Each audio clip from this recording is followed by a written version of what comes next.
Hello all. तर हा video TDAC-बद्दल information देण्यासाठी आहे. थायलंडमध्ये जर तुम्हाला एंट्री करायची असेल तर हा TDAC हा फॉर्म मस्ट आहे आणि खूप इम्पॉर्टंट आहे. विदाऊट दिस फॉर्म तुम्हाला थायलंडमध्ये एंट्री नाही. तर T stands for Thailand digital arrival card. tdac.immigration.go.th.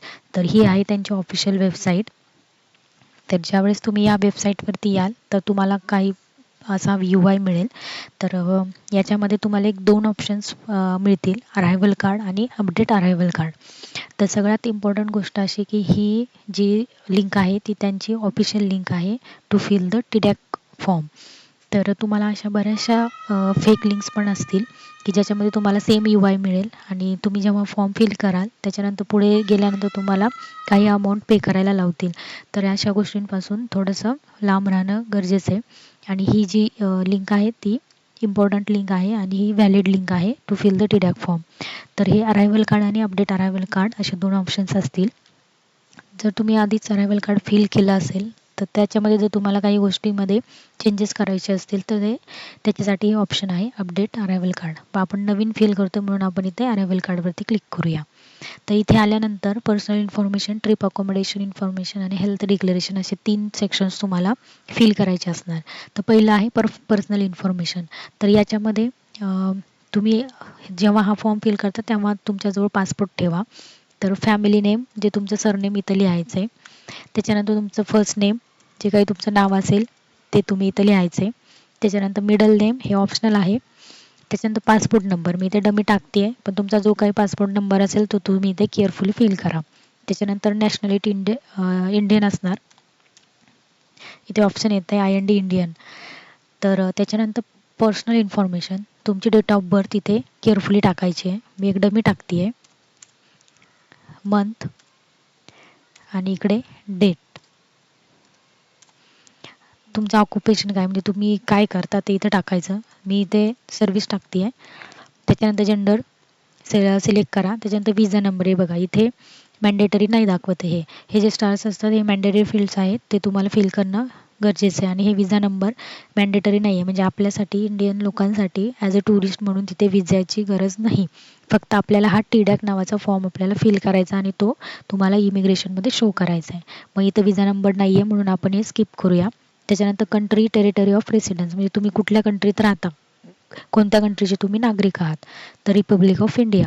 त्याच्यानंतर याच्यामध्ये स्टेट, सिटी कुठल्या ह्याच्यामध्ये राहताय, स्टेटमध्ये राहताय ते तुम्ही इथे फिल करा. तर महाराष्ट्र सिलेक्ट करते. त्याच्यानंतर फोन नंबर मी डमी टाकते आहे.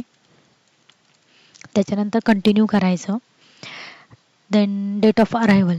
आता बघा हा जो फॉर्म तुमच्यासाठी ओपन होणार आहे तर तो आजच्या दिवसापासून येणाऱ्या 3 दिवसांमध्ये जेव्हा तुमचं म्हणजे अरायव्हल असेल थायलंडमध्ये तेव्हाच तुम्हाला फॉर्म फिल होणार. आज तारीख आहे आपण चेक करूया. आज तारीख आहे 30 नोव्हेंबर.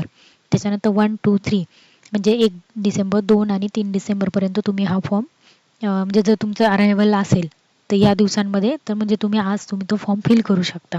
जर तुमचं 4 तारखेला अरायव्हल असेल तर तुम्हाला हा फॉर्म फिल करता येणार नाही. तुम्हाला 4 ही डेट इथे सिलेक्ट नाही करता येत. तर जेव्हा तुम्ही थायलंडला जाणार असाल तर त्याच्या 3 दिवस आधी तुम्ही हा फॉर्म फिल करू शकता. तर मी आत्ता सिलेक्ट करते 3 डिसेंबर. त्याच्यानंतर country territory where you border म्हणजे तुम्ही कुठल्या कंट्रीमधून तुम्ही थायलंडला निघताय. मग आपण इंडियामधूनच निघणार तर इथे India, Republic of India.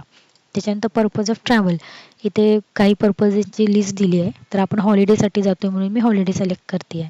Mode of travel म्हणजे तुम्ही कसं जाणार, बाय एअर जाणार, बाय बसने जाणार की बाय शिप वगैरे असतात ऑप्शन्स, समुद्रावरून जाणार.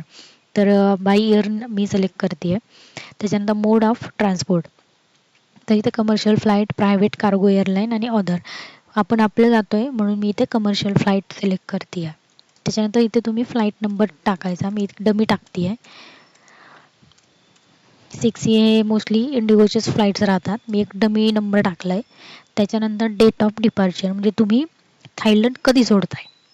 तर थायलंडमधून तुम्ही कधी निघताय त्याची डेट तुम्ही इथं टाकू शकता. लेट सपोज मी 3 तारखेची एंटर डेट टाकली आहे तर मी 1 वीकने थायलंड सोडते म्हणजे 10th डिसेंबरला माझी तिथून फ्लाईट असणार आहे आणि मी थायलंड सोडते आहे. मग तुम्ही कसं सोडणार, बाय एअर की लँड की बाय सी?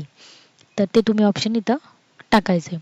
बरेच जण काय करतात, थायलंडला गेल्यानंतर परत दुसऱ्या कंट्रीमध्ये पण एंटर करू शकता. मग ते तुम्ही कसं जाणार, काय जाणार, याची सगळी इन्फॉर्मेशन तुम्हाला इथं फिल करायची. मोड ऑफ ट्रान्सपोर्ट अगेन मी कमर्शियल फ्लाईट सिलेक्ट करते आहे.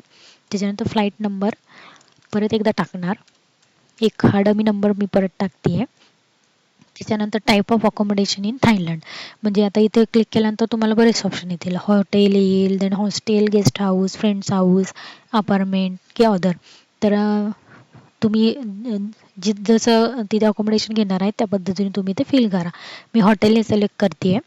तर आता मग आम्ही जेव्हा थांबलो होतो तर ते होतं बेला एक्सप्रेस पट्टयाचं हॉटेल.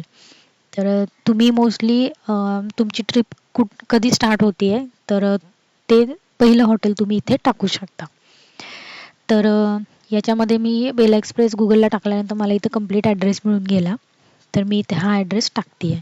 तर यांचे थोडेसे ॲड्रेसचे फील्ड्स वेगळे राहतात. आता इथे प्रोव्हिन्स विचारते, म्हणजे हे चॉनबुरी हे माझं जे हॉटेलचा ॲड्रेस आहे त्याचं हे प्रोव्हिन्स आहे.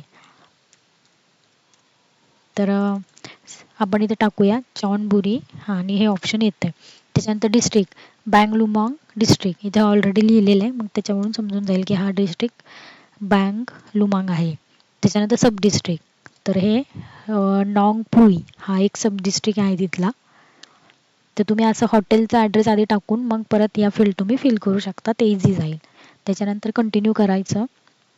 त्याच्यानंतर please list the name of the countries territories where you stayed within 2 weeks before arrival, म्हणजे तुम्ही थायलंडला एंट्री करायच्या आधी 2 वीक तुम्ही कुठल्या कंट्रीमध्ये होता ते तुम्हाला इथे मेन्शन करायचं आहे. तर जे काही कंट्री असेल तुम्ही मेन्शन करा. Republic of India me select करते आहे. त्याच्यानंतर खाली एक ऑप्शन येतो तुम्हाला ॲड अदर ट्रॅव्हलर्स, म्हणजे तुमच्यासोबत जर अजून काही मेंबर्स असतील तर त्याचाही तुम्हाला प्रत्येकाचा सेपरेट TDAP फॉर्म तुम्हाला फिल करावा लागतो. मग तुम्ही इथे क्लिक केल्यानंतर तुम्हाला परत एकदा नवीन फॉर्म पहिल्यापासून येईल की पर्सनल इन्फॉर्मेशन तुम्हाला फिल करावी लागेल, ट्रिप अँड अकोमोडेशन इन्फॉर्मेशन, त्याच्यानंतर हे हेल्थ डिक्लेरेशन. तर असं तुम्ही प्रत्येक मेंबरसाठी एक वेगळा TDAP फॉर्म फिल करायचा. त्याच्यानंतर मी इथे प्रिव्ह्यूवरती क्लिक करते आहे. तर तुम्ही जे काही फिल केलं आहे तर ते तुम्हाला इथे दिसेल. जर तुम्हाला एडिट करायचं असेल तर तुम्ही एडिट करून परत तुम्हाला जे काही अपडेट करायचा आहे फॉर्म तो अपडेट करा. त्याच्यानंतर इथे एक विचारते की please specify and email to send Thailand digital arrival card. मग इथे तुमचा ईमेल ID टाकायचा की ज्याच्यावरती तुम्हाला हे TDAP तुमचं जे काही कार्ड असेल ते तुम्हाला ईमेलवरती येईल. तर इथे तुमचा जो ईमेल ID असेल तो तुम्ही फिल करा. त्याच्यानंतर इथे आय हॅव रीड ॲक्सेप्टेड हे टर्म्स अँड कंडिशन तुम्ही त्यांचे वाचा काय असतील ते, आणि मग ॲग्री करा आणि मग सबमिट करा. मी आत्ता सबमिट नाही करत कारण आम्ही डमी फॉर्म तुम्हाला दाखवते. जर तुम्ही सबमिट केल्यानंतर तुमच्या ईमेलवरती पण हा फॉर्म येऊन जाईल आणि जर ते कार्ड आल्यानंतर त्याची एक झेरॉक्स काढायची आणि हे जे कार्ड असेल ते तुम्ही इमिग्रेशनमध्ये तुम्हाला शो करायचं आहे.